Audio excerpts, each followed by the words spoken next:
du Rav dont je vous parlais. Rav Eliaou ben Fradi, de Mesaouda bat Myriam, pour Zivuga Gunvetaor, de Jenny bat Étoile et de Rivka bat Mesaouda. Banim Zecharib de Yitzhak ben Mordechai, Yosef ben Eliaou et Shimon ben Yitzhak, et Parnassa de Lionel Binyamin ben Nicole Bezrat Hashem. Alors, Parashat Kitavo, c'est la paracha que les gens redoutent beaucoup. On sait, il y a 98 malédictions dans cette paracha. Donc, généralement, les gens ne veulent pas monter quand c'est la montée des malédictions. On oublie également qu'il y a des bénédictions. Il y en a 14. C'est pas négligeable. Et bon, alors le début de la paracha, ça va être les bikurim. Ça va pas être mon propos. On va parler d'une malédiction en particulier qu'on va analyser.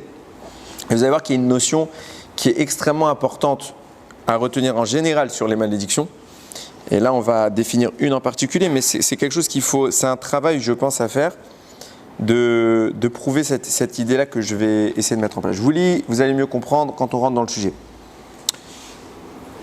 Dans la liste, c'est une longue liste, hein. Vous verrez peut-être que c'est pas tout le monde qui fait comme ça, mais le Chazan, des fois, quand il lit vite et il baisse le son aussi. Alors attention, hein, faut faire attention avec les minagim. C'est un bon minag, mais il faut quand même qu'on entende et il faut quand même qu'il lise bien. Parce que lire trop vite pour avaler les lettres, c'est pas cachère. Et si personne l'entend, personne n'est quitte. Donc baisser le son tant qu'on reste audible, accélérer tant qu'on reste, encore une fois, audible, qu'on articule, l'inématome. Mais si c'est pour faire quelque chose qui contredit la halakha, le minag, il n'existe même pas. Le minag vient embellir la règle, mais ne vient pas la détruire. Il y a écrit comme ça parmi les choses qu'Hachem annonce. Alors, si Chas Vesham on fait pas Torah mitzvot. Ager asher bekir becha, ya'ale alecha ma'ala ma'ala. L'étranger qui est avec toi montera, te dépassera, ma'ala ma'ala, haut. Il montera de plus en plus haut. Ve'ata, tered, mata. Et toi, tu descendras de plus en plus bas. Chas v'shalom. Ou yalvera, ve'ata lo talvenu. Lui te prêtera de l'argent et toi, tu lui prêteras pas. Ou y est les roches, ve'ata t'y les anaves. Lui sera au sommet et toi, tu seras à la queue. Ça nous rappelle une des brachot, enfin un des yiratzon qu'on dira pendant le seder de Rosh Hashanah.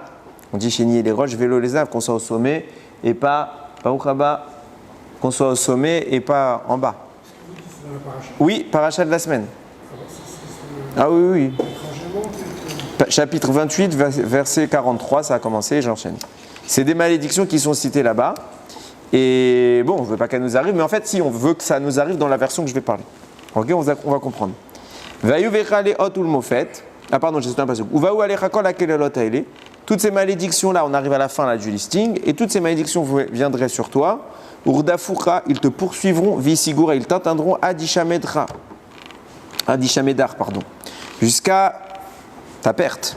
Kilo shamata bekol Hashem Elokecha, parce que tu n'as pas écouté la voix d'Hachem ton Dieu, lishmor mitzvotav vechukotav, de garder ses mitzvot, ses décrets, asher tzivar, qui t'a ordonné. Vayuvecha leot ul mofet, ou zarecha de l'âme, sera pour toi un signe pour la génération à venir. Tarat, et cette phrase est très importante, Tarat asher lo avata et Hashem Elokecha besimcha, parce que tu n'as pas servi Hachem ton Dieu joyeusement. Uftuv levav merov kol, avec un cœur sincère, avec tous tes moyens. En clair, Hachem nous met 98 malédictions que Moshe énonce, et il nous dit, vous savez pourquoi vous risquez de les avoir? Parce que peut-être vous allez me servir, peut-être que vous allez faire la halakha parfaitement, mais vous ne serez pas content de le faire. Il faut que vous soyez content. Si vous n'êtes pas content de faire ma Torah, mes mitzvot, je vous balance 98 malédictions. C'est très dur. Alors c'est un sujet qui est primordial. Ivdo et Hashem besimcha. Comme ça on le dit dans le Télim. Servez Hashem avec joie. Et on va comprendre qu'à la fin, ce que je vais dire, là on va s'arrêter sur le début de la malédiction, celle qui vous a un petit peu fait tilt quand je l'ai lu. Ya'ale alecha ma'ala ma'ala. Le goy, l'étranger, il montera très haut, ve'ata tered mata. Et toi, tu seras de plus en plus bas. Où y est les roches, lui sera au sommet, ve'ata t'y est les anaves. Ça, quand on lit la paracha, ça entre en frontale opposition avec une des bénédictions qu'on a reçues dans cette même paracha, parce qu'on a reçu 98 malédictions, mais on a aussi reçu 14 bénédictions. Et la bénédiction nous dit, quand cette fois c'est en version positive, si vous faites bien Torah mitzvot besimcha, avec joie, il y a écrit cette fois, untancha Hashem les roches, velo les anav. Hashem te placera au sommet et pas en bas, et pas à la queue. Vaïta rak les mala, et tu seras toujours en haut. Velo tiye les mata, mais tu ne seras jamais en bas. Ki tishmat kol mitzvot Hashem elokecha, parce que tu as écouté toutes mes mitzvot. Donc on voit que le texte, il y a une certaine symétrie. D'un côté, si vous faites Torah mitzvot, vous serez toujours en haut, vous ne serez jamais en bas, vous serez au sommet, jamais à la queue. Et à l'inverse, si vous ne faites pas, vous serez dominé par les autres, qui eux seront en haut, et les statuts pourraient s'inverser. Ce qui est intéressant, c'est qu'au contraire, il y a une asymétrie qui se glisse dans le texte. C'est que quand vous lisez bien le sujet, vous voyez que dans la version malédiction, le texte insiste plus. Quand il dit « ils seront en haut », il n'y a pas écrit comme dans la bénédiction qui dit « tu seras en haut ». Nous, quand on sera en haut, il y a juste écrit « ve'aïta rak lemala ». Tu seras en haut. Tu seras toujours en haut. C'est donné ça, je crois. Mais nous, pour la malédiction, il y a écrit quoi ? « Ya'alecha ». Ah, vous pouvez venir écouter si vous voulez, mesdames. « Ya'alecha alecha mala mala ». Quand c'est la malédiction, le mot ma'ala, il est écrit 2 fois. Pour bénir, on nous dit tu seras en haut. Pour me dire, on nous dira ils seront en haut, en haut. Pareil pour la suite. Pour nous bénir, on dit vélo tiye les mata, tu ne seras pas en bas. Et pour nous maudire, on nous dit mata tered, mata, mata. En bas, en bas. Donc on voit que la punition qui est évoquée ici, elle est plus insistante que la malédiction. Que la bénédiction qu'on reçoit. Or, on a un principe qui régit toute la sanction et la... Je crois qu'elle pensait que c'était les femmes de l'autre côté, à mon avis. Non, je pense pas. Ah bon ? Non, je pense pas. Il y a un principe qui régit bénédiction et malédiction, c'est que Hachem récompense beaucoup plus qu'il ne sanctionne. On a un exemple tout bête. Quand on va faire... quand on dit Nosé Chesed la fin, Nosé avant Novesha, là-bas on. C'est bien ce que je disais, elles vont venir, elles vont poser leur d'achat. Ah, ok, bah, oui. Quand on dit qu'Hachem il est. Pardon, je me suis embrouillé. Quand on va parler des 10 commandements, il y a dit Hachem lo yenake, Nosé avant Novesha vechata'a, etc. Là-bas il y a écrit qu'il ne pardonne pas. Il y a écrit que Hachem ne nous pardonne pas jusqu'à la 3e et la 4e génération. Et par contre, pour la bénédiction, il écrit Nosé Chesed la alafim. Il supporte le bien, il porte le bien jusqu'à 2000 générations. Ramim, ils disent, on peut subir une punition sur 4 générations. Ça veut dire quoi ? Si nos parents font une faute et que nous, on poursuit leur faute, alors on prend la suite logique de la punition qui était déjà amorcée pour eux. Si on poursuit la faute, bien sûr Rachid le met tout de suite, un enfant qui ne suit pas les mauvais pas de ses parents n'est absolument pas atteint par les fautes de ses parents. Mais on voit que dans la sanction, Hachem il peut garder une certaine, on va parler entre guillemets parce qu'on parle de Dieu, mais d'une certaine rancune jusqu'à 3-4 générations. Tandis que pour la bénédiction, la halafim, jusqu'à 2000 générations on profite de la bénédiction de nos parents. Ça veut dire que le rapport de bracha klala, il est de 500. Hachem récompense 500 fois plus qu'il ne punit. Donc toujours, on devrait avoir dans l'asymétrie, on devrait avoir vers le bien dans la bénédiction, on est plus cool, et dans la malédiction, on est plus strict. Et là, c'est pas ça ce qui se passe. On est moins cool, on va dire. Mais c'est pas ça ce qui se passe. Dans la bénédiction, Hachem, il nous dit, vous serez les malas, dans la malédiction, il serait mala, tout à l'envers. De là, on voit que quoi ? Cette asymétrie, elle nous amène à se dire que puisque l'insistance est donnée dans la malédiction, et qu'on sait que l'insistance est toujours donnée à la bénédiction, c'est qu'on n'a pas le bon rapport des choses. Cette malédiction-là n'est pas une malédiction. Et de façon générale, je vous raconte une petite histoire que mon fils il m'avait racontée à table. Quand on était arrivé, je ne sais plus si c'était pour Bechukotai, que là-bas aussi il y a des malédictions, ou sur celle-là. Il m'avait raconté, son prof, il lui avait raconté à l'école, qu'un jour à la choule, c'est un machal, chassidique, il dit un jour à la choule, le chazan, il lisait tous les ans, il arrivait à ses parachiotes de malédiction, et est arrivé un moment où ce chazan-là, il est parti, il est niftar. Et son fils, qui était toujours présent depuis des années, il n'a pas changé de synagogue. On a nommé un nouveau chazan.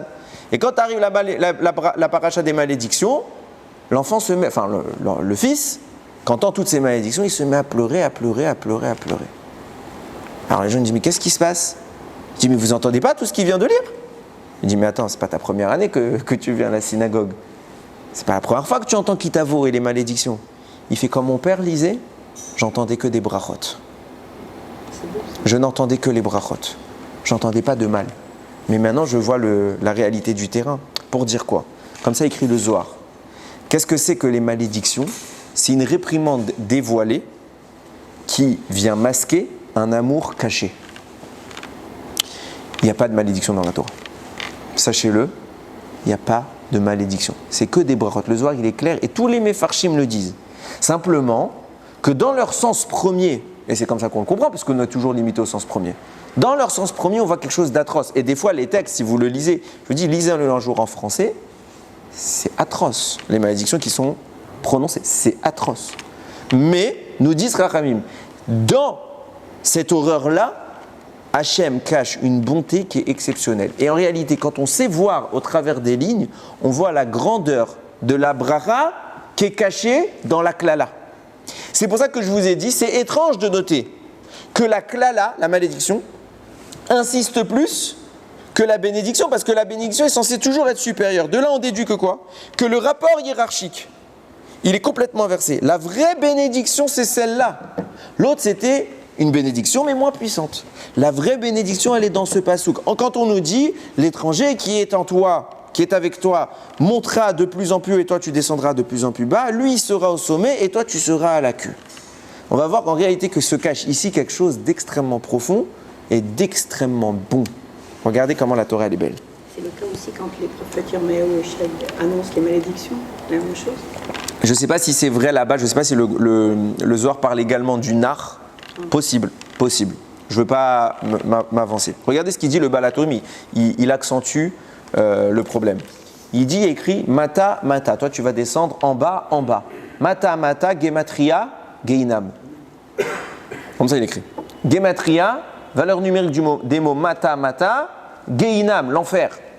Donc on a l'impression que c'est encore pire, mais vous allez voir qu'il est en train de nous insinuer quelque chose qui est Pélé Pélaot. On va rentrer dans cette notion, regardez bien. Quand je vous ai lu, pour ceux qui ont l'habitude un peu de lire dans le Chumash, quand il y a écrit Ouye lecha les roches, va tatiller les anaves. Lui sera au sommet et toi tu seras à la queue. Ça rappelle une autre malédiction de la Torah, mais qui ne nous est pas destinée, qui était destinée au Nachash, au serpent, au moment où justement Adam Arishon a fauté. Vous savez qu'Akadosh Baruch Hu va punir tous les protagonistes de la faute, à savoir l'homme, la femme, le serpent et même la terre. Okay, mais on va parler maintenant juste du serpent. Là-bas, il y a écrit Meomer Hashem Elokim El Anachash. Je vous lis plusieurs psukim parce qu'il faut qu'on mette la structure en place. Meomer Hashem Elokim El Anachash. Hashem, il a dit au serpent qui a cité Azot, puisque tu as fait ça d'inciter l'homme et la femme à fauter, Aru Rada Mikol Abehema. Sois maudit parmi tous les animaux, ou Mikol Chayot Asadeh, tous les animaux des champs, Al Gachoncha Teler, sur ton ventre tu avanceras, Va Afar Tochel Kol Yemechayecha, et tu mangeras la poussière de la terre toute ta vie. Veva Hashid Benecha Uvenaisha, et une haine je placerai entre toi et la femme, Uven Zaracha Uven Zara, entre ta descendance et la sienne, ou Yeshufecha Rosh, l'humain te frappera à la tête, Veata Teshufenu Rakev, et toi tu le frapperas au talon. On sait que le serpent, sa morsure se fait généralement vers le bas, il n'a pas accès assez haut, donc il mord vers le bas, et nous le moyen le plus efficace de tuer un serpent, c'est de le frapper à la tête. Donc le sens premier, Kadosh Baruch Hu le maudit, qu'on voit ici apparaître que jusqu'alors le serpent était dressé comme l'homme debout, il disposait de pattes, et subitement Kadosh Baruch Hu le couche, et il va être en bas dans la position qui va être la plus basse qu'on puisse envisager, puisqu'on ne peut pas être plus bas que le sol. Sur ça, le Rama Mipano, il amène une notion qui est extrêmement intéressante et qu'il faut introduire avec les propos du Harizal. Dans la création du Ham Israël, on va passer par 3 patriarches. Abraham, Yitzhak, et le troisième, c'est Yarakov. Pourquoi il s'appelle Yarakov? Parce que justement, quand il est sorti, il tenait le Rekev, le talon de son frère Esav. Donc Yarakov est un nom qui connote le bas. Dans la disposition humaine, le talon, c'est la plus petite, la plus basse dimension. Plus tard, on va lui changer son nom. Et on l'appellera Israël. Qu'est-ce que veut dire Israël? Le Harizal écrit Israël, c'est les mêmes lettres, quand on les réordonne, c'est Rosh, li. La tête pour moi. Ça veut dire qu'en réalité, on va vivre une ascension au moment de cette manipulation du nom de Yaakov. Et le nom Yaakov ne disparaît pas. Ça veut dire qu'on a en réalité maintenant une existence sur 2 étages. Il y a Yaakov qui connote le bas et Rosh Li qui est Israël qui connote le haut. L'accès à la dimension de Israël n'est pas inné. Yaakov n'est pas né en s'appelant Israël. Yaakov a dû progresser du bas et vivre cette ascension, cette amélioration pour atteindre la mention Israël. Et d'ailleurs, c'est ce que la Torah nous raconte lorsque Yaakov va être nommé Israël, c'est suite à une confrontation. La première fois que ce mot apparaît, c'est dans Parashat Vayishlach. Quand Yaakov se retrouve tout seul, la Torah nous dit Vayomer, donc la Torah nous dit qu'un homme est apparu, il s'est levé contre Yaakov, il y a eu un combat, Yaakov va sortir victorieux, et cet homme, en réalité, n'est autre que l'ange du mal, qui est l'incarnation spirituelle du Nachash, qui lui est sa version matérielle. L'ange du mal s'avoue vaincu et demande à Yaakov, laisse-moi partir. Yaakov lui dit, je ne te laisse pas partir tant que tu ne m'as pas béni. Qu'est-ce qu'est le dit l'ange? Vayomer lo Yaakov yamerot shimcha. On ne dira plus maintenant que tu t'appelles Yaakov, ki im Israël. Tu t'appelleras Israël. Pourquoi? Ki sarita im Elokim, ve'im anashim vatuchal. Parce que tu as combattu avec les êtres divins et avec l'homme, et t'en es sorti victorieux. Donc Yaakov va vivre une ascension, une progression qui va l'élever depuis le bas vers le haut de Yaakov, du Ekev, à Israël, qui est le roche, le sommet. Et on va voir qu'en réalité, ça se fait la même, on est en train de vivre le même schéma que le serpent. Parce que le serpent, en réalité, quand il était dans sa version de base, il était face à l'homme. Il se tenait droit, comme l'homme.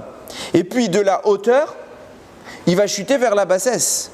Et c'est pour ça que dans la punition, Hachem lui dit, toi, on te frappera la tête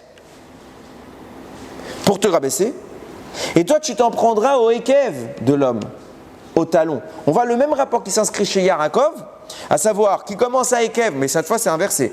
Yaakov commence à Ekev et il arrive à Rosh, à Israël, tandis que le Nachash, à la base il était le Rosh, il est descendu à Ekev.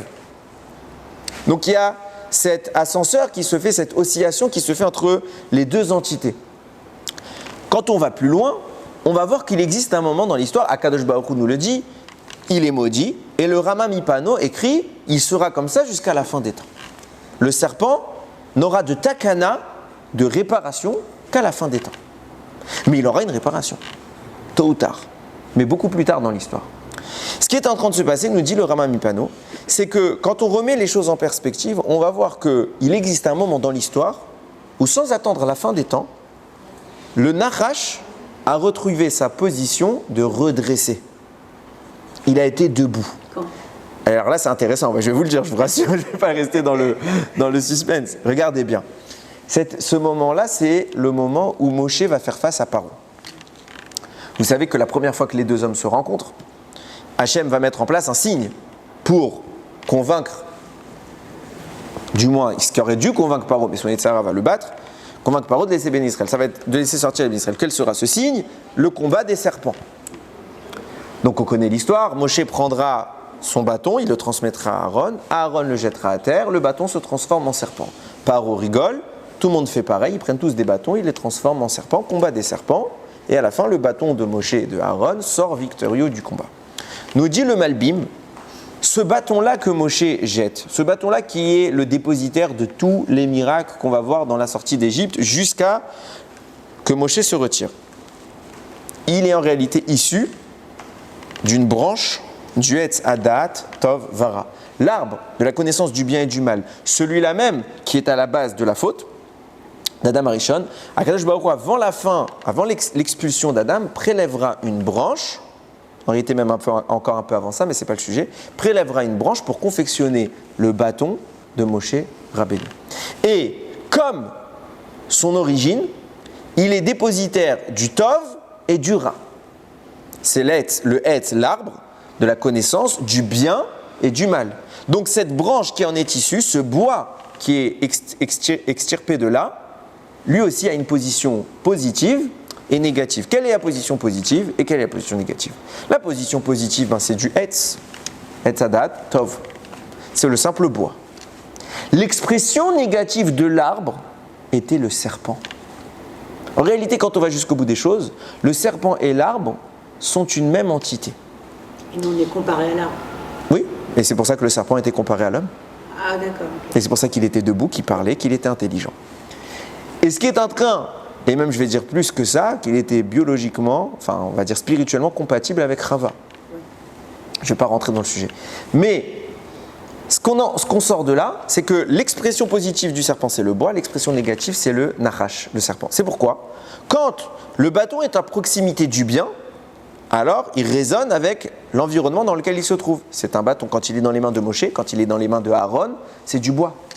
Quand Aaron s'en éloigne pour le jeter aux pieds des Réchaïm, aux pieds de Paro, alors c'est l'expression négative qui s'exprime et un serpent apparaît. Nous dit Rashi, en citant la Gemara dans Masechet Shabbat, lorsque le combat des serpents va se produire, il faut bien savoir que ce n'est pas des serpents qui se battent contre un serpent. C'est que le serpent de Moshe Rabbeinu sera redevenu un bâton et à ce moment-là, il va combattre les autres serpents, il va tous les dévorer. C'est du bois, non, c'est du bois qui mange des serpents. Parce qu'en réalité, ici se place une démonstration de Paro, face à Moshe, lui expliquant qu'en réalité, le bien l'emportera sur le mal. Hachem est en train d'annoncer en entrée de jeu, ne crois pas qu'avec toutes tes techniques de sorcellerie, toute ta avodazara, toutes tes croyances, tu pourras me battre. Toi, tu es le mal, nous, on est le bien, on gagne à la fin. Et c'est pas en usant du mal qu'on va te battre, c'est en usant du bien. Le bien l'emportera. Ce qui signifie que, puisqu'on exprime l'idée que ce serpent qu'on parle depuis le début, qui a été maudit par Akadosh Baruch Hu, qui a été privé de ses pattes, qui a été allongé, couché sur le ventre, lorsqu'il est dans les mains de Moshe Rabbeinu, il est en position dressée, il est debout. Et au contraire, quelle est son utilité ? C'est un appui à Moshe, c'est un appui à l'humain, comme aurait dû être le serpent originellement. Il n'aurait pas dû être un opposant, il aurait dû être l'allié. À un moment de l'histoire, entre les mains d'un homme tzaddik, le serpent se redresse. Il s'est redressé pour Yitro quand il le gardait, parce que le bâton... Il était inaccessible à l'humain. Personne n'arrivait à saisir ce bâton-là. C'est pour ça que j'avais fait un shiur sur ça, que j'avais appelé Excalibur. Parce que le seul homme qui pouvait l'attirer, c'était la personne qui allait libérer Moshe Rabbeinu. Et c'est de là, je pense, qu'est sorti le... Oui. Bon, c'est pas le sujet. Ce qui est en train ici de se mettre en place, c'est qu'on voit quoi ? On voit que finalement, on a ce que je vous ai dit, cette oscillation du serpent. De même qu'on a l'oscillation de l'humain. À savoir qu'on a la dimension Ekev, il a la dimension Ekev. On a la dimension, donc Ekev, le talon. On a la dimension du sommet roche, il a la dimension du sommet, il peut être au roche. Et quand la Torah nous dit Ou yeshufecha roche, ve'ata teshufenu akev. La Torah est en train ici de nous délivrer le secret qui nous permet de fuir le mal. À savoir que le serpent qui aurait dû être au sommet à la base, en face de nous, Akadosh Baruch Hu lui dit maintenant tu vas chuter en bas, donc tu vas viser le Ekev. Et le moment où lui il veut se redresser, toi tu dois le rabaisser. Le combat entre le serpent et l'homme doit se faire à terre. Au moment où le serpent est lui-même descendu, il a lui-même chuté vers le sol, Akadosh Baruch Hu a fait chuter quelqu'un d'autre. C'est qui ce quelqu'un d'autre ? C'est Adam. Adam a chuté, il est descendu de son piédestal, lui aussi était aux roches, lui aussi était au sommet. Mais il est descendu. Et là maintenant, se livre un deuxième round. La première bataille s'est passée en haut, et maintenant elle se passe en bas. C'est pour ça que lorsque le combat arrive, Akadosh Baruch Hu nous dit, si le serpent essaye de se lever, il faut le remettre à terre, parce que le combat ne peut plus se faire du haut vers le bas. Il faut qu'il se fasse au même niveau. Donc lui, ton point faible à toi, c'est que tu es maintenant en bas, tu es le Ekev, il peut te mordre en bas. Mais ne le laisse pas te mordre et montrer en haut. Tu dois le maintenir en bas et le battre en bas. Parce qu'à ce moment-là, il y aura une conséquence extrêmement importante, c'est que tous les deux, vous allez monter. Comment ? Regardez ce qui est en train de se passer. C'est intéressant de noter, je vous l'ai dit tout à l'heure, Yaakov n'a pas mérité le titre d'Israël à la naissance. Il a dû progresser. Il a dû se confronter à l'expression négative, à l'ange du mal, qui est lui-même l'incarnation du Nachash. Quand vous prenez Yaakov, plus, en valeur numérique, Nachash, avec ce qu'on appelle le kollel. Qu'est-ce que c'est que le kollel ? Ce n'est pas une notion qu'on invente, c'est une notion qui est millénaire. Quand on fait des gématriotes et qu'on associe des notions diverses, c'est facile de prendre des chiffres extérieurs et de les coller. La notion de cohésion, kollel, ça veut dire quelque chose qui englobe. Puisque je prends deux notions diverses, il faut maintenant que je les fusionne dans une entité qui les unit. C'est ce qu'on appelle le kollel. Le kollel, c'est quoi? C'est l'ajout de l'unité. Donc quand je vais faire mon calcul, je vais prendre les deux valeurs et je vais leur ajouter 1 pour dire que je les unis. Prenez la valeur numérique de Yaakov, plus la valeur numérique de Nachash avec le kollel, ça vous donne la valeur numérique de Israël. 541. Boule. Qu'est-ce qu'on est en train d'expliquer? Le combat de Yaakov. Yaakov tout seul, il est Yaakov. Il n'est pas Israël. Quand est-ce que Yaakov devient Israël? Lorsqu'il arrive à battre le Nachash. Lorsqu'il arrive à en faire sien les forces qui s'opposent à lui. Et là d'un coup, toute la substance du Nachash est incorporée en Yaakov, qui s'élève de Erekev et qui atteint Israël. Il devient d'un coup le roche. C'est ça toute la madriga. Et c'est pour ça, quand on revient maintenant au texte que je vous parlais, à chaque fois cette malédiction, on en comprend le sens de façon, j'ai envie de dire, parfaite. Regardez ce qui est en train d'être dit. Mais d'abord ça, avant ça, il y a une petite notion à intégrer, qui est celle du Rama MiPano, qui est très très intéressante. Vous savez, la Gemara, elle rapporte comme ça. C'est Oula qui cite un enseignement de Rav Huna. Il dit, une personne qui faute et qui répète sa faute, cette faute devient permise. Shimon, il allume la lumière Shabbat, première fois. 10 minutes après, il rallume la lumière Shabbat, ou il éteint, il fait la même avéra. C'est devenu permis. La Gemara, elle vient, elle dit Salka Datar. Sérieux? C'est permis? Ça ne peut pas être permis. C'est assourd. La Gemara dit non, c'est comme si c'était devenu permis dans son esprit. C'est assourd. Mais comme il s'est habitué maintenant à fauter, dans sa tête, il ne sent plus le choc. En effet, on comprend. Quelqu'un qui, la première fois de sa vie, il transgresse quelque chose. Tant qu'il n'a pas transgressé, il n'a pas envie de transgresser. C'est quelque chose qui lui fait peur, c'est grave. Mais une fois qu'il l'a fait une fois, c'est devenu déjà moins grave, il l'a fait. Puis une deuxième, puis une troisième. Vous prenez un exemple que les fumeurs comprennent très bien. La première cigarette, elle dérange. La deuxième, un peu moins. La troisième, elle ne dérange plus. On s'est habitué. Ça, c'est le sens simple. C'est exactement ce qui se passe ici. Quelqu'un, il a pris l'habitude de faire une avéra, il l'a fait une première fois, puis une deuxième. Dans sa tête, c'est devenu permis. Vient nous dire le Rama MiPano. Cette désignation que la Gemara met en place, qu'on appelle Salka Datar, c'est quelque chose qui est récurrent dans le Talmud. À savoir que la Gemara, elle cite un Rav, un auteur, qui va avancer une idée. Et tout de suite, la Gemara dit « Ah, t'exagères ». Et on reformule l'idée pour l'éclaircir. Objectivement, on n'aurait pas pu directement dire la bonne idée. Il n'aurait pas pu Rav Huna, qui est l'auteur de cet enseignement, il n'aurait pas pu tout de suite nous expliquer ce qu'il voulait. Surtout qu'il n'y a pas d'implication pratique. Pourquoi la Gemara s'évertue à écrire quelque chose qui est faux? Pour nous dire non, mais au final, c'était pas ça, laisse ça de côté et elle va vers une autre option. C'est pas que c'est permis, c'est lui qui croit que c'est permis. Ok. Alors dis-moi depuis le début, lui il croit que c'est permis, j'ai rien gagné là ce que tu m'as fait. Tu m'évites pas d'erreur, tu m'apprends rien de nouveau. Alors pourquoi la Gemara le fait? Nous dit Rav Huna, nous dit le Rama MiPano, sache que la Gemara a pesé ses mots. Et Rav Huna, ce qu'il a dit, c'est que celui qui fait une faute et qui la répète, c'est devenu mamash permis. Alors, écoutez bien, oui pour lui, on parle de lui.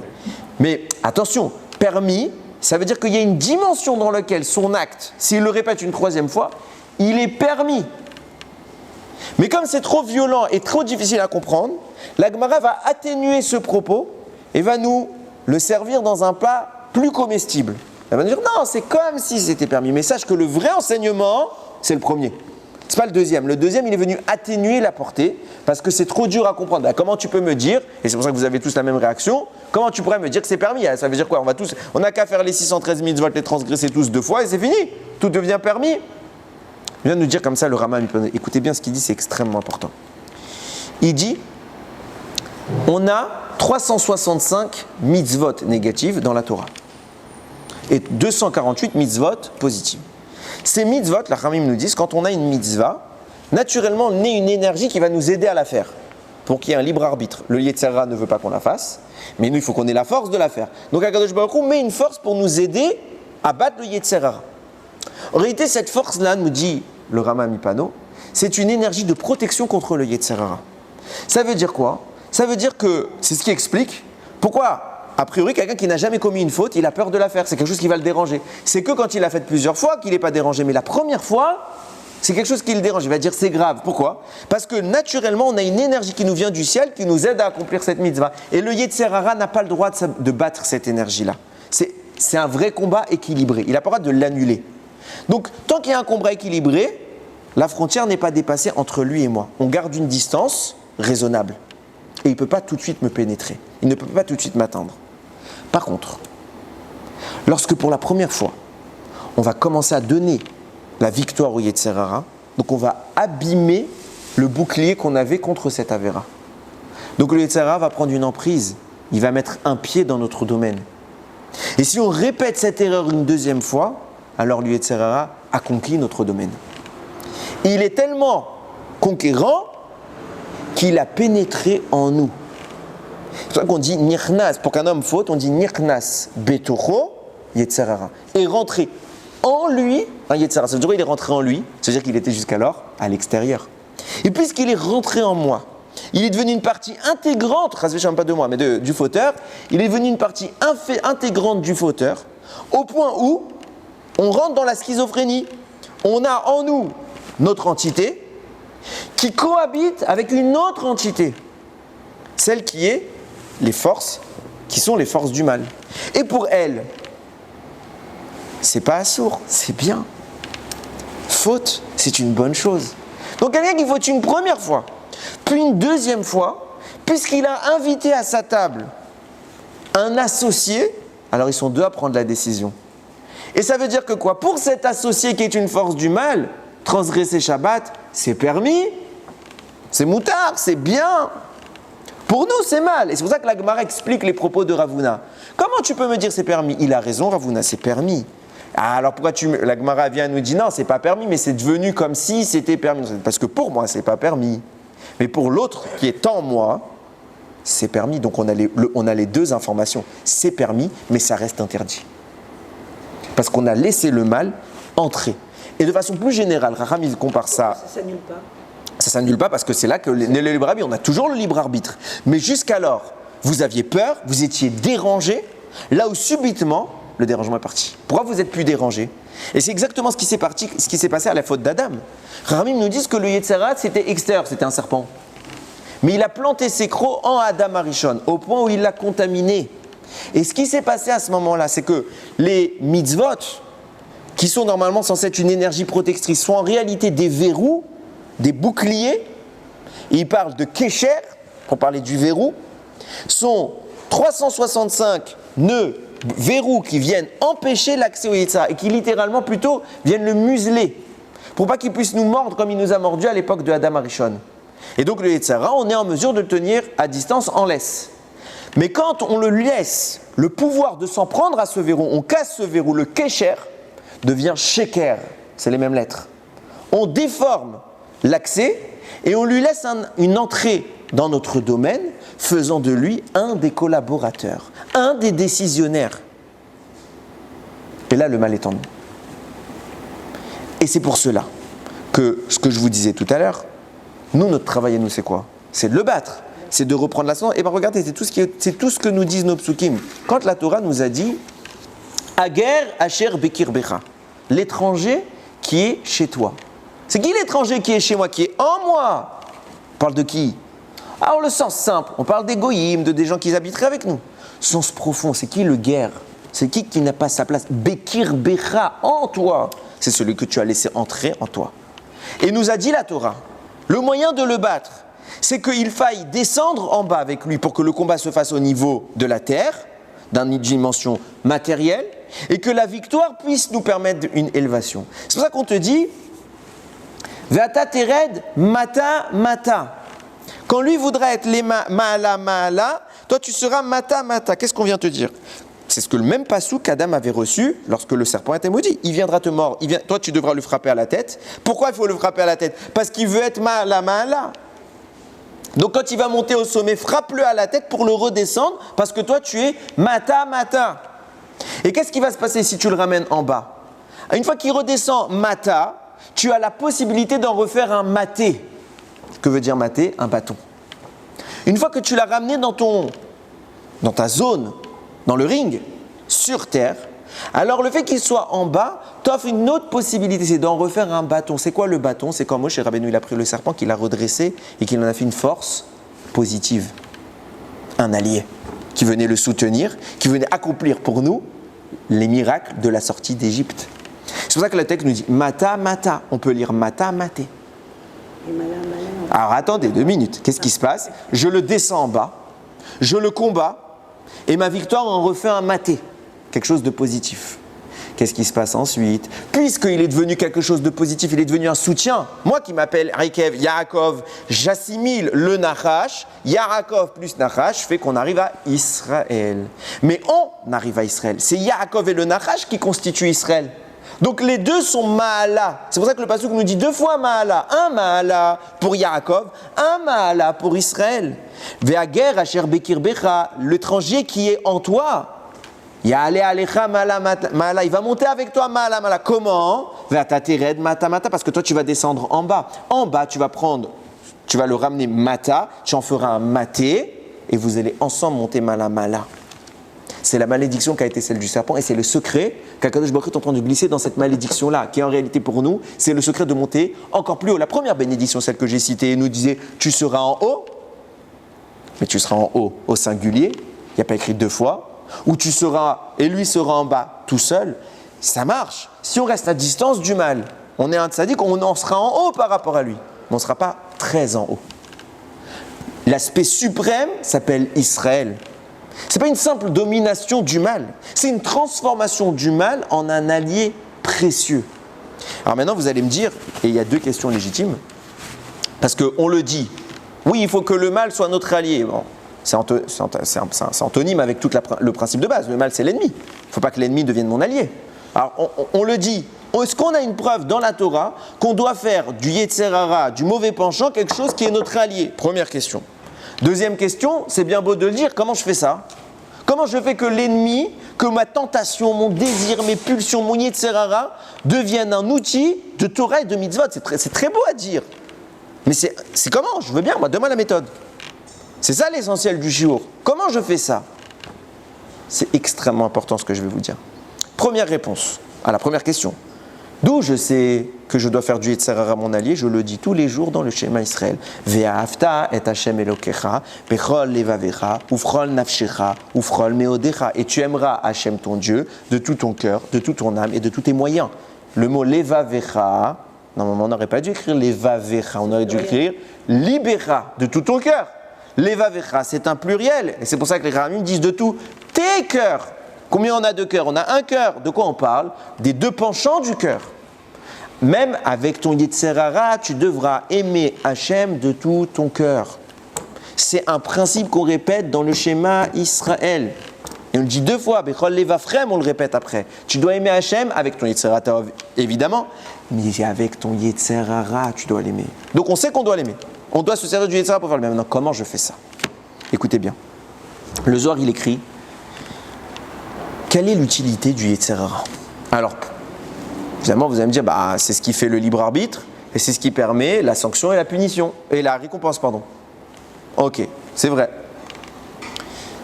Mais, ça voudrait dire d'après ça, que le Yetzer Hara, à un moment, il doit disparaître. Et pourtant, le Zohar me dit, même à la fin des temps, il y a du Yetzer Hara. Alors, je vais expliquer, vous rassure. Et il dit, quelle est l'utilité du Yetzer Hara? Sache que le Yetzer Hara est aussi utile que la pluie pour le monde. Parce que s'il n'y avait pas de Yetzer Hara, il n'y aurait aucune simcha dans l'étude de la Torah, dans l'accomplissement des mitzvot. Qu'est-ce qu'Hachem il a dit? Tarat asher lo avata et Hashem elokecha besimcha. Pourquoi je te maudis? Il n'y a pas de mitzvah de faire tout besimcha. Il n'y a pas. Mais Hachem il dit, tu peux faire les 613 mitzvot. S'il n'y a pas la simcha, ce n'est pas des mitzvot. Bet Hamikdash détruit parce qu'il n'y a pas de simcha. Parce que vous êtes des robots. Des robots, il y en a. Des robots, il y en a. Moi, ce que je veux, il faut que ce soit riche. Il faut qu'il y ait une sensation dans ce que vous faites. Une émotion. Ve'ahavta, c'est de l'amour. S'il n'y a pas d'amour, et si tu n'es pas heureux d'être mon serviteur, tu n'es pas mon serviteur. Tu as l'aspect négatif, tu es l'esclave qui est contre son gré. Moi, je veux un serviteur. Je veux quelqu'un qui me suive de son plein gré. Et regardez le kohar de la simcha, parce que nous dit le Zohar, et comme ça il écrit le Pri Tzadik. Vous savez que la Gemara rapporte que, c'est écrit comme ça, c'est enseigné dans la yeshiva de Rabbi Ishmael, qui dit comme ça, il parle comme ça, c'est un enseignant, bénis mon fils, si un jour le Yetzer Hara te saisit et qui te remplit de désirs, amène-le au Beth Midrash et va étudier la Torah. Sens premier, la Torah est un remède contre le mal, donc ça va le repousser. Vient nous dire le Pri Tzadik, mais pas du tout, c'est pas un remède contre. C'est que le Yetzer Hara, c'est la source des désirs, c'est la source des envies, c'est la source du bonheur. C'est lui qui va nous faire profiter de n'importe quelle notion que ce soit. C'est pas le Yetzer Hara Tov, il ne peut pas nous faire profiter. Pourquoi ? Parce que les mitzvot qu'on fait, le bien qu'on fait, c'est rouhani, c'est spirituel. Et on n'a pas accès dans ce monde au spirituel. Ce qui profite dans ce monde, c'est mon corps, c'est pas mon âme. Donc en réalité, dans la dimension qui est la nôtre, dans la sphère humaine, la joie ne peut venir que de quelque chose d'humain et matériel. Et ne peut pas venir de la mitzvah ou de sa récompense spirituelle ou du Yetzer Hara, parce que tout ça c'est spirituel. Le seul qui peut nous procurer une sensation de joie dans ce monde, c'est le Yetzer Hara. Et il a été créé pour que tu sois joyeux. Ivdou et Hashem besimcha, servez Hashem avec la joie, ça veut dire quoi ? Servez Hashem avec votre Yetzer Hara. Ve'avta et Hashem Elokecha bechol levavecha, de tous tes cœurs. C'est sûr avec le Yetzer Hara, mais surtout avec le Yetzer Hara. Parce que c'est lui qui est le vecteur de la simcha. Ce que vient nous expliquer ici le Pri Tzadik sur cette Gemara, c'est qu'au moment où le Yetzer Hara va t'attaquer, sache qu'il est en train d'être actif sur toi. Et il est un potentiel de simcha. Va tout de suite étudier à ce moment-là. Pourquoi ? Pas que pour le détruire, c'est pas pour le détruire. C'est que pour l'énergie de simcha qu'il est en train de placer sur toi, parce qu'il t'a proposé une avéra. Et objectivement, une avéra, c'est toujours agréable. Prends ce potentiel de bonheur matériel et mets-le dans la Torah. Et quand tu serviras à Hachem, ce sera Ivdou et Hachem besimcha. Lorsque tu prieras, tu utiliseras ce kohar de joie pour le servir. Et à ce moment-là, tu feras le travail d'aimer Hachem, même avec le mal. J'ai lu un commentaire du Rav Pinchas Friedman, un vivant, c'est un monsieur qui est vivant, c'est un Talmid Chacham. Il a rapporté j'ai pas retenu le nom de la source, il mettait si quelqu'un prie et qu'il n'est pas joyeux quand il prie, c'est qu'il n'a pas prié avec son Yetzer Hara. Et donc il n'a pas prié. Il faut prier avec son Yetzer Hara. Il faut prier avec cette force potentielle de Simcha, parce qu'il n'y a que de lui qu'il vient. Et même à la fin des temps, ce potentiel existera. Et c'est tellement vrai que regardez la suite. Le mot Simcha, je vous ai expliqué quoi tout à l'heure ? Je vous ai dit que il va se passer quoi ? Yaakov va se servir du Nachash, et Yaakov plus Nachash donne Israël. Mais il est intéressant de noter que le mot Nachash a également la valeur numérique du mot Mashiach. Mashiach, c'est celui qu'on attend pour la fin des temps. Mais que veut dire Mashiach ? Mashiach, ça veut dire celui qui a été oint. Qu'est-ce que c'est que le Mashiach ? C'est un homme, David Améler, à qui on a fait une onction, on a pris de l'huile, et on lui a fait une couronne en huile autour de la tête. Cette onction l'a intronisé au sommet du Ham Israël. Donc, c'est pour ça que le Nachash a le potentiel d'activer la dimension de Israël, parce que Nachash peut, quand il est vaincu, le serpent, les forces du mal, peut, quand elles sont vaincues, nous mener à la victoire, celle qui amène à Mashiach. Donc, Yaakov plus Mashiach donne bien Israël, puisque le Mashiach, c'est celui qui règne, qui est au sommet. Et comme je vous l'ai dit, le Mashiach, c'est celui qui a vécu l'onction. Comment on dit l'onction ? Meshicha, ce qui est exactement les mêmes lettres que Simcha. Pourquoi il doit être Hachem besimcha ? Pourquoi vous devrez servir Hachem avec votre Yetzer Hara ? Parce que le Nachash, c'est ce qui amène à Mashiach. Comment je transforme le Nachash en Mashiach ?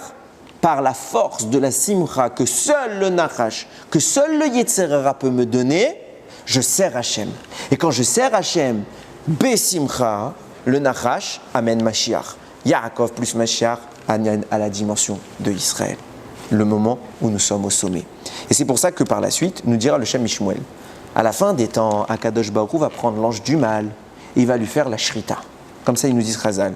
Il va le détruire. Moi, je vous ai dit, non, à la fin des temps, les forces du mal, elles doivent toujours exister parce que c'est elles qui sont les vecteurs de la simcha. Et bien, regardez. Qu'est-ce que ça veut dire qu'il va prendre le Yetzer Hara, il va lui faire la shrita ? Nous dit le Shem Mishmuel, on va prendre le nom du Yetzer Hara. Le nom du Yetzara, c'est le nom du Satan. Je ne dis pas son nom, je l'épelle, il ne faut pas prononcer. C'est d'abord un Samer, puis un Mem, puis un Aleph, puis un Lamed. Il ne faut pas dire les noms des forces du mal, ça leur donne encore plus de force. Ça leur donne de l'importance. On ne veut pas leur donner d'importance. Si vous dites que je fais la shrita à cet ange, ça veut dire que je le coupe. C'est pour ça que nous dit le Shem Mishmuel, son nom sera coupé en deux. Et vous aurez Samer Mem d'un côté, qui est la dimension négative, Samer Mem, ça fait Sam. Sam, c'est Sam Amavet, c'est le poison de la mort. Et de l'autre côté, il restera Aleph Lamed, qui veut dire le divin. Hachem scindra le mal, puisque c'est Tov, Vara. Le serpent, c'est l'expression du Tov et du Ra. Alors il va séparer le Tov et le Ra. Le poison, Samer Mem, puis Aleph Lamed, le Tov. Mais dans ce poison, l'objectif de son retrait, c'est d'amener à quoi? À la vie authentique, à la Simra. Par cette transformation du mot Simra qui nous amène à Mashiach. C'est pour ça que si vous inversez les lettres Samer Mem, qu'est-ce que je veux dire par inverser? C'est que j'exprime l'idée qu'elles sont le mal et que nous on va prendre le mal, on va en faire un allié. Donc on va le redresser pour en être notre acolyte et faire de lui quelque chose de bien. Donc il faut aller à l'opposé de ce que sont ces lettres Samer Mem, Sam qui est un poison de mort. Et qu'est-ce qu'il y a à l'opposé? Comment je fais pour avoir l'opposé d'une notion? Je fais ce qu'on appelle un système d'inversion des lettres. Je m'explique. Prenez la première lettre de l'alphabet, son opposé c'est la dernière. La deuxième lettre, c'est l'avant-dernière. Troisième lettre, etc. C'est ce qu'on appelle le système At-Bash. At, Aleph avec Tav, ça fait At. Bash, Bet, deuxième lettre avec l'avant-dernière, Shin, Bash, etc. Prenez Samer Mem, vous faites à l'envers, ça vous fait Chai, la vie. Quand Akadosh Baruch Hu va voir qu'on le sert avec Simcha, on va transformer le Nachash d'ennemi à allié et le Samer Mem, le poison, devient un élixir de vie. Et on vivra dans l'authenticité avec Akadosh Baruch Hu. Regardez ce qui est en train de se passer quand on va jusqu'au bout. Et c'est là ce que vous allez comprendre le titre du shiur. Si on va jusqu'au bout du processus, je prends le mal, j'en fais un allié, donc je fais le bien, Bessimcha, donc il n'y a plus de mal. Je ne faute plus à la fin des temps. Alors à quoi il servira le Gehinam? Le Gehinam, c'est l'endroit où sont punis les fauteurs. Il va peut-être être actif encore un petit moment, mais une fois que tout le monde en sera sorti, alors on doit venir maintenant que vers le bien. Alors cette fois, on n'aura que le paradis, le Gan Eden. Et c'est pour ça que j'ai dit on devrait tous aller au paradis à un moment ou à un autre. Il ne devrait plus y avoir de Gehinam. Et quoi, Hachem, il l'a créé, il va en faire quoi de ce Gehinam? La Gemara dit, c'est dans Masechet Baba Metzia, page 58b. La Gemara dit comme ça. Rabbi Hanina, il dit, Akol Yordim le Gehinam Chutz Mishalosh. Tout le monde descend au Gehinam sauf 3. Et la Gemara dit, comme tout à l'heure, Salka Datar, sérieux, tout le monde descend au Gehinam. Quoi, les tzadikim, ils n'ont pas fait de faute, ils ne vont pas aller au Gehinam. Akol Yordim, tout le monde descend? La Gemara dit, non. Tous ceux qui descendent remontent, sauf 3 qui ont fait une faute tellement grave qu'ils n'ont pas le droit de remonter. C'est qui? C'est celui qui a commis un adultère, celui qui a humilié son prochain tellement qu'il a rendu blanc en public, et celui qui a colporté des ragots sur son prochain. Ceux-là, c'est trop grave, ils ne remontent pas. Vient le Rama Mipano, il applique le même système qu'il a dit tout à l'heure. Il dit quand la Gemara, elle affirme quelque chose de violent, puis qu'après, elle va quelque part résorber son propos, le modérer, pour nous donner quelque chose de plus audible. En réalité, ce qu'elle a dit de très violent, c'est vrai, mais on n'est pas capable de le comprendre. Et il écrit comme ça, oui, Akol, Yordim, Legidam, Afilou, Atzadikim. Même les tzadikim descendent au Gehinam. Mais qu'est-ce qu'ils ont fait de mal? Il dit, ils descendent l'état air auto pour le purifier. Parce que sache qu'à la fin des temps, le Gehinam va subir l'aura du Gan Eden et va être complètement nettoyé pour pour devenir une extension du Gan Eden. Le mal ne prend plus de place et au contraire, il vient accroître le bien. Il vient nous dire la Gemara, sache que le Gan Eden est un 60e de Éden. Parce que Gan Eden, le jardin d'Éden, c'est le jardin. C'est pas Éden, c'est le jardin de Éden. Éden est 60 fois plus grand que le Gan. Et sache que le Gehinam est 60 fois plus grand que Éden. Et à la fin des temps, le Gehinam est incorporé à cette notion pour élargir le propos et le transcender, le mal n'ayant plus sa place, seul le bien. Alors il faudra plus de bien parce qu'il y aura plus de tzadikim. Le seul secret à retenir, Ivdou et Hachem, Bessimcha. Si on sert Hachem avec amour, alors on sert avec amour. On est joyeux, il n'y a pas de mal. Par contre, si on ne le sert pas avec amour, alors on laisse le mal s'exprimer dans une notion négative. On le laisse entrer en nous. Et puisqu'il entre en nous, alors il devient le cavalier, on devient la monture. Et dans cette configuration-là, il ne faut pas s'étonner que des fois vous entendez des gens, ce n'est pas des gens mauvais, ce n'est pas des Rechaim, au contraire on est Kulam Tzadikim, Bamecha Israël Kulam Tzadikim. Seulement, qu'est-ce qui va se passer? Ils vont entendre un Rav dire une halakha, ils vont faire n'importe quoi, il exagère, c'est religieux. Alors que nous on va entendre cette halakha, on va dire bah ouais. Pourquoi nous on n'est pas opaques? Et eux ils seraient opaques? C'est pas eux qui sont opaques, c'est qu'ils ont laissé rentrer à guerre Asher Bekir Becha, un étranger en eux. Et lui il est opaque. Ils ont enlevé les verrous, et ils ont accueilli tout le monde, la porte est grande ouverte. Alors il y a quelqu'un qui rentre. Et lui, il n'aime pas ce que le rabbin il dit. Ce qui explique que quand vous entendrez une halakha, sachez-le, si une halakha vous dérange, je parle dans la conception, je ne parle pas dans la compréhension. On peut avoir du mal à comprendre une halakha. Mais genre, c'est n'importe quoi. Ça arrive à tout le monde. Sachez que vous avez un problème à ce niveau-là. C'est-à-dire qu'à ce niveau-là, vous avez assez fauté pour que le Yetzara ait conquis le territoire. Il faut vite l'en sortir. Il faut vite l'en sortir. Comment? Ivdou et Hashem besimcha. Mon fils il m'a dit mais papa comment on fait pour aimer? Comment on fait pour l'aimer? Je lui dis très simple, très simple. Chaque fois que tu fais une mitzvah, juste avant tu dis ça. Je le fais pour toi. Juste pour toi que je fais ça. Dis ça avant de faire une mitzvah, juste avant de mettre, quand il aura ses tefs, mais juste avant de mettre mes tefilines, moi je dis je fais mes tefilines, maintenant je mets mes tefilines, c'est pour toi papa. Comment? On le fait déjà par la bénédiction. La bénédiction, ce qu'elle a de dangereux, c'est son aspect mécanique. C'est ce que j'ai dit tout à l'heure. Il le faisait, c'est pour ça que le deuxième Beth Amikdash a été détruit, parce que Tachat Asher Lo Avatem Et Hashem Besimcha. Mais quoi, ils faisaient Torah? Oui. Ils étudiaient? Oui. Ils faisaient les mitzvot? Oui. Ils faisaient les brachot? Oui. Mais pas de façon joyeuse. Parce que Baruch Ata Hashem, on le dit tellement de fois, qu'on ne pense plus à Baruch Ata Hashem. Mais quand tu le dis dans notre pensée, je mets mes tefilines, pas besoin d'aller plus loin, pour toi. On se lève la nuit pour faire tikkun chatzot, c'est fatigant. Je le fais pour toi. J'ai envie de dormir, c'est pas pour moi. Je le fais pour toi. Je vous promets que vous êtes besimcha. On se lève au slichot, on est fatigué. Je suis épuisé d'aller au slichot. Ça fait 2 semaines, je suis déjà. Mais le matin, je me réveille et je dis, je le fais pour toi. Et ça me donne de la joie. Le seul moyen d'avoir la joie, c'est de savoir pourquoi on fait. Mais c'est pour lui qu'on fait. C'est pas pour nous. Regardez la logique. En toute sincérité, si vous analysiez les choses sans émotion, vous offririez jamais de cadeau à personne sur terre. Pourquoi? C'est quoi un cadeau? Un cadeau, c'est je prends ma propriété, mon argent, je le perds, parce que je vais acheter quelque chose qui n'est pas pour moi, et je le donne à quelqu'un d'autre. La logique, c'est que c'est une perte. La logique. L'émotion, on est joyeux. Moi, personnellement, ma femme, elle pourrait vous le dire, chaque fois que je lui offre un cadeau, en avance, j'achète un cadeau en avance, elle ne le reçoit jamais à la bonne date. J'arrive pas, je lui donne avant. Je craque un moment et je lui donne. Pourquoi? Parce que je suis pressé. Mais c'est pas logique, j'ai perdu du pognon. Je devrais dire, ah non, j'aurais pu faire ça, j'aurais pu faire... Pourquoi je suis content?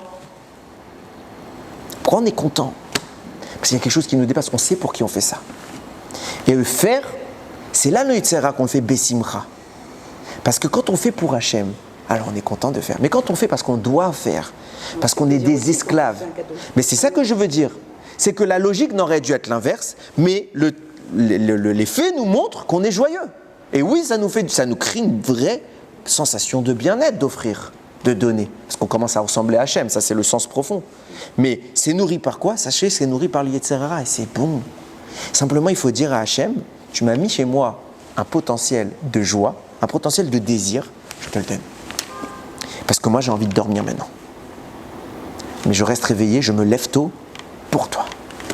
Et quand vous faites un effort, c'est typique chez les hommes, peut-être moins chez les femmes. Quand on fait une corvée à la maison que notre femme ne nous a pas demandé, on le fait sans qu'elle nous dise, il y a un truc à la maison, on le range. On va lui dire qu'on l'a fait. On va lui dire, tu sais, tout à l'heure, il y avait ça, j'ai tout ramassé. Pourquoi? Comme un enfant. C'est pas comme un enfant. Vous savez pourquoi on fait ça? Parce que d'habitude, on ne le fait pas. C'est vrai. C'est vrai que souvent, c'est pas l'homme qui fait ça. Mais on veut lui dire, je l'ai fait pour toi parce qu'on est content de l'avoir fait au final. On est content. Parce que si on a fait quelque chose et la personne, enfin, on a fait quelque chose pour la personne, mais elle ne le sait même pas. Alors ça dépend c'est quoi, il y a des fois il vaut mieux se taire. Mais si elle ne le sait pas, alors elle ne sait pas qu'on a fait un effort pour elle. Et c'est bien de montrer à quelqu'un qu'on a fait un effort pour elle. De toujours faire tout en secret, c'est pas que du bon, il y a du bien aussi, il y a des choses qui sont évidentes qu'on doit faire, on ne doit pas se vanter de tout ce qu'on fait. C'est pas parce qu'on a levé, on a débarrassé une table qu'on doit le créer sur tous les toits. Mais quand on a fait quelque chose de supplémentaire, c'est parce qu'on aime. Et il faut le dire. Quand je prends mes tefilines, j'ai pas envie de mettre mes tefilines. Objectivement, normalement, je devrais vouloir dormir. Je voudrais faire autre chose. Je prends mon tef, je le mets, je le fais pour toi. Vous verrez que ça enclenche. Au début un peu, mais avec le temps plus, ça enclenche de la joie. C'est un potentiel énorme d'attraction vers Akadosh Baruch Hu. Ivdu et Hashem besimcha. Quand, et je conclue avec ça, Yaakov se bat contre l'ange du mal. Il le bénit, il lui dit « Je t'appelle maintenant Israël ». Pourquoi il le bénit? Parce que Yaakov lui dit « Je ne te laisse pas partir ». Pourquoi il ne le laisse pas partir? Parce que l'ange lui dit « S'il te plaît, laisse-moi partir ». Et pourquoi il veut partir l'ange? Parce que Rashi nous dit que l'ange lui a dit « Est arrivée l'heure pour moi d'aller faire la louange d'Akadosh Baruch Hu ». Et vient nous dire Chazal, depuis que le monde a été créé, jamais l'ange du mal n'a eu le droit de faire la louange d'Hachem. La première fois où son tour est venu, c'était ce jour-là. Ah, comme par hasard. Comme par hasard. Pourquoi, vous savez pourquoi le jour de Yaakov, le jour de l'ange est arrivé ce jour-là?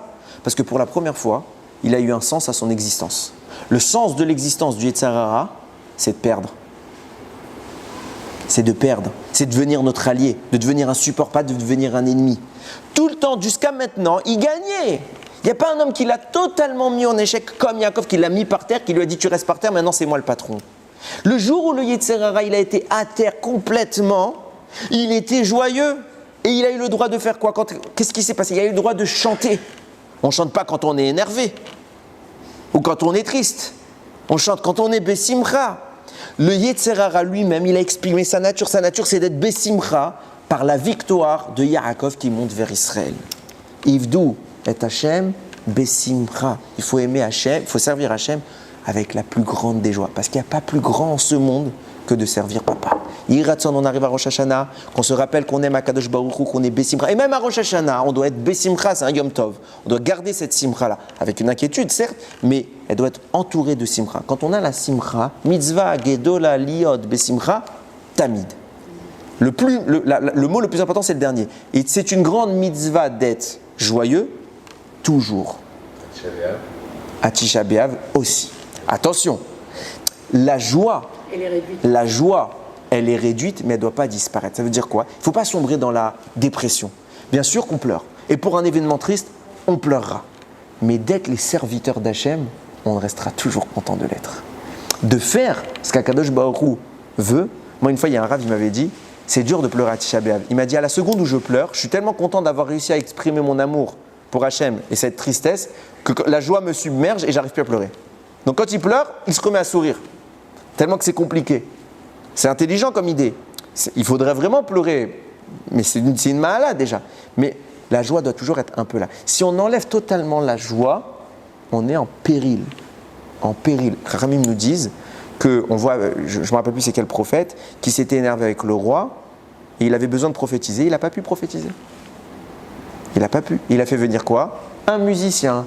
Ve'aya kenagen amnagen, vati alay yad Hashem. Et ce fut lorsque le musicien jouait de la musique, la main d'Hachem s'est mise sur moi.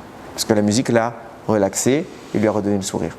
Ivdu et Hashem besimcha. Bien sûr qu'on a des moments de tristesse, mais dans notre cœur intime, papa il est là, on est joyeux. C'est pour ça que Dieu ne veut pas qu'on soit triste. Mais bien sûr qu'il ne faut pas être triste, c'est le danger. C'est parce que quand on est triste, on ne laisse pas au Yetzer Hara, c'est là qu'il devient dangereux, on ne lui laisse pas le moyen de faire son job. Et quelqu'un qui a un job et qui ne peut pas le faire, surtout quand le patron s'appelle Hachem, il est énervé. Donc là, il s'en prend encore plus à nous. Il doit être Hachem Bessimcha. Quand on est Bessimcha, vous voyez bien qu'on n'a pas envie de faire une avéra quand on est Bessimcha. On n'a pas du tout envie de faire tout de suite une bêtise. Quand on sait que c'est une bêtise, bien sûr. On a envie de faire quelque chose de bien. Pourquoi? Parce qu'on prend le Koach et on le rapporte vers Hachem. Il raconte qu'on soit toujours encadré par la Simcha, que même les malheurs, on arrive à trouver le positif. Et là, c'est ça l'idée que je voulais vous dire. 98 malédictions, il n'y en a pas une de vraie. Tous au plus profond, elles cachent quelque chose d'extrêmement puissant, d'extrêmement intense, d'extrêmement positif. Il raconte qu'on arrive toujours, même dans les lectures négatives, à voir le positif, comme ce petit enfant qui, de la bouche de son père, n'entendait que des bénédictions. Baruch Adonai Leolam, Amen ve Amen.